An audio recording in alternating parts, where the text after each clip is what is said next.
Mob justice বা উশৃঙ্খল জনতার হাতে হত্যার বিপক্ষে অন্তর্বর্তীকালীন সরকারের উপদেষ্টারা বিচার বহির্ভূত এই হত্যাকাণ্ড বন্ধ করতে এবং শাস্তি নিশ্চিত করতে কঠিন পদক্ষেপ নেবেন তারা।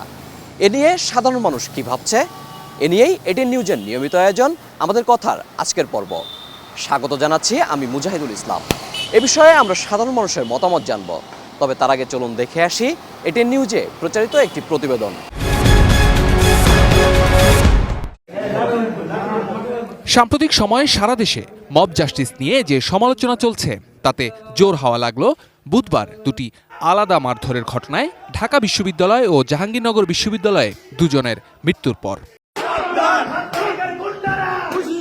বৃহস্পতিবার সকালে ডিএমপি সদর দফতরে ঊর্ধ্বতন কর্মকর্তাদের সঙ্গে বৈঠক শেষে দেশের বিভিন্ন স্থানে বিচার বহির্ভূত হত্যার ঘটনায় পদক্ষেপ সম্পর্কে সাংবাদিকদের সঙ্গে কথা বলেন স্বরাষ্ট্র উপদেষ্টা।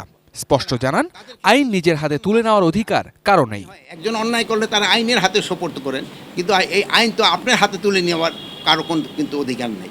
আইনের হাতে তাকে সোপর্দ করতে হবে। এটার ক্ষেত্রে আপনারাও একটু আমাদের সাথে কাজ করতে পারেন, জনসচেতনতা বৃদ্ধি করতে হবে, যারা ইনোসেন্ট লোক যেন কোনো অবস্থায় কোনো হেনস্থা না হয়।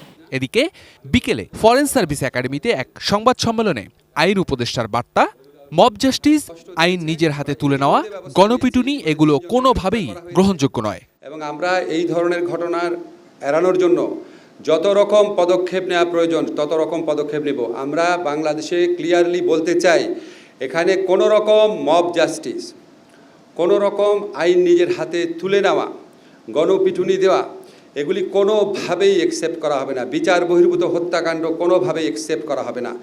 এগুলি যদি ঘটে, আপনাদের একটা জিনিস নিশ্চিত করতে পারি, আমাদের সরকার তাৎক্ষণিকভাবে ব্যবস্থা নেবে, আইনের মাধ্যমে উপযুক্ত শাস্তির তদন্ত এবং বিচার সাপেক্ষে উপযুক্ত শাস্তির ব্যবস্থা করা হবে। শফিকুল হক, এটিএন নিউজ, ঢাকা। নিজেরাই ছাপবেন যে তিনজনকে অলরেডি গ্রেফতার করা হয়েছে।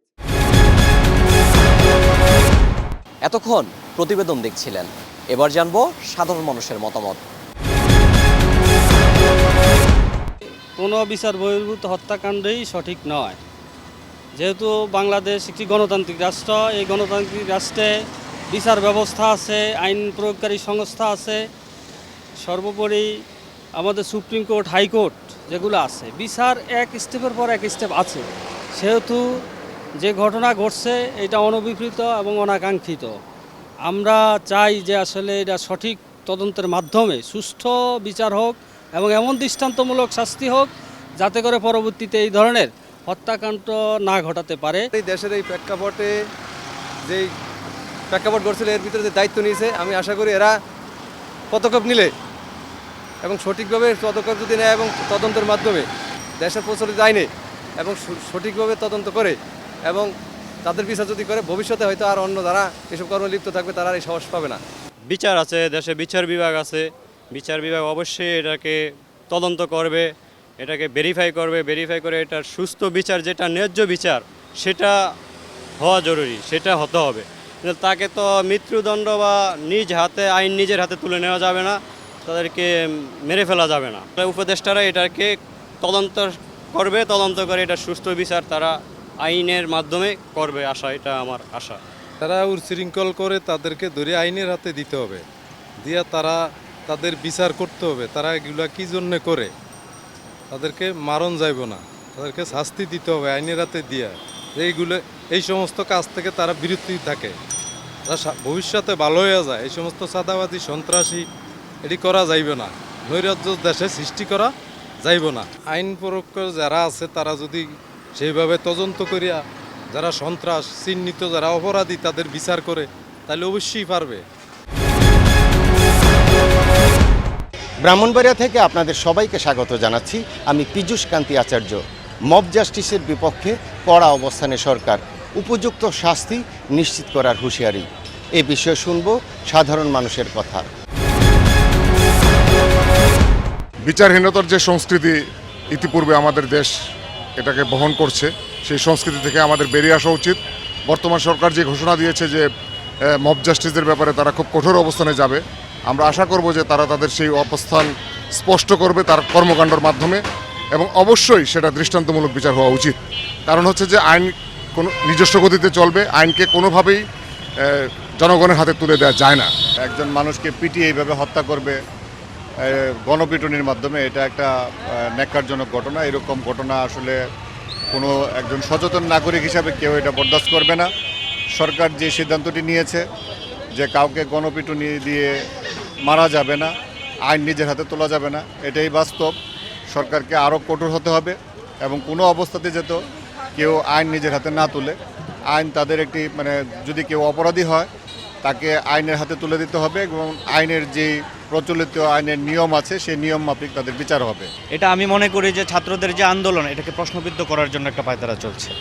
এখন সরকার এটাতে কঠোর একটা পদক্ষেপ নেওয়া উচিত আমার মতে, যেন এই ছাত্রদের আন্দোলন, এই কঠোর আমাদের এই বিজয়, এটা যেন প্রশ্নবিদ্ধ না হয়।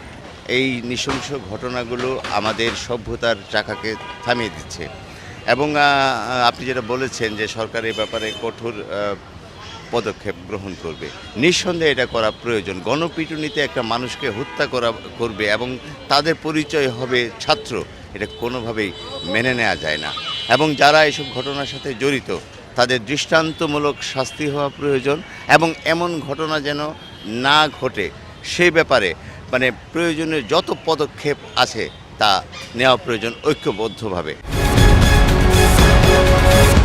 মব জাস্টিস অর্থাৎ উশৃঙ্খল জনতা আইন নিজের হাতে তুলে নিয়ে নিজেরাই বিচার করছেন। এই বিশৃঙ্খল পরিবেশের বিরুদ্ধে সরকার কঠোর হুঁশিয়ারি দিয়েছেন। যারা এর সাথে জড়িত থাকবেন তাদেরকে আইনের আওতায় এনে দৃষ্টান্তমূলক শাস্তি দেওয়া হবে বলেও ঘোষণা দিয়েছেন। আমি এই বিষয়ে জানব সাধারণ মানুষের কথা। দর্শক, আমি মাজাহুল ইসলাম মাসুম গাজীপুর থেকে আপনাদেরকে নিয়ে যাচ্ছি সাধারণ মানুষের কাছে। বর্তমান অন্তর্বর্তীকালীন সরকার ন্যায় বিচার প্রতিষ্ঠা করতে যাচ্ছে, আর আমরা যারা জনগণ আছি তারাও বাংলাদেশে ন্যায় বিচার প্রতিষ্ঠিত হোক, এটা আমরা চাই। আমরা যাতে কেউই কোনো জেলায় কোনো অবস্থাতেই আমরা আইনটাকে নিজের হাতে তুলে না নেই। মব জাস্টিসের নামে আইন পরিপন্থী কোনো কাজ করা যাবে না। আমরা সকলেই আইনের ঊর্ধ্বে নই। আমাদের প্রত্যেককে ব্যক্তি সচেতন হিসাবে আইনের প্রতি শ্রদ্ধাশীল হতে হবে। তাহলে এই দেশের যে অনাকাঙ্ক্ষিত ঘটনাগুলো আজকে সর্বোচ্চ বিদ্যাপীঠে যে সকল ঘটনা ঘটতেছে সেগুলো রোধ করা যাবে। তাই প্রত্যেকটা ব্যক্তিকে আইনের প্রতি সচেতন হতে হবে এবং ওই আইনকে তার নিজস্ব গতিতে চলতে দিতে হবে। কোনো অবস্থাতেই কেউই আইন নিজের হাতে তুলে নেব, এটা কোনো দিন কোনো রাষ্ট্র, কোনো সরকার সেটা সমর্থন করে না। কোথাও কোনো অন্যায় অপ্রীতিকর ঘটনা ঘটলে সেটাকে প্রতিহত করার জন্য যথাযথ আইন প্রয়োগকারী সংস্থা আছে, সেটা যথাযথ ব্যবস্থা গ্রহণ করব। আমরাও যদি যেখানে অন্যায় দেখব, যেখানে অপরাধ দেখব, সেটা আমরা আইন প্রয়োগকারী সংস্থাকে তাৎক্ষণিকভাবে অবহিত করব এবং আইন প্রয়োগকারী সংস্থায় সেটা যথাযথ ব্যবস্থা গ্রহণ করব। এ ধরনের ঘটনা বাংলাদেশের জন্য কাম্য নয়। এই জন্য ছাত্র জনতার আন্দোলনের মুখে দেশ স্বাধীন হয়নি। আমরা নিজের হাতে আইন তুলে নিলে গণতন্ত্রকে প্রশ্নবিদ্ধ করা হবে, গণতন্ত্রকে সামনে রেখে আমাদের দেশ এগিয়ে নিতে হবে। কিন্তু আইন নিজের হাতে তুলে নেওয়া এটা কোনোদিনও মানবিক কারণ হতে পারে না। আগামী পর্ব দেখার আমন্ত্রণ জানিয়ে শেষ করছি আমাদের কথার আজকের পর্ব। সেই পর্যন্ত সবাই ভালো থাকুন, সুস্থ থাকুন, চোখ রাখুন এটি নিউজে।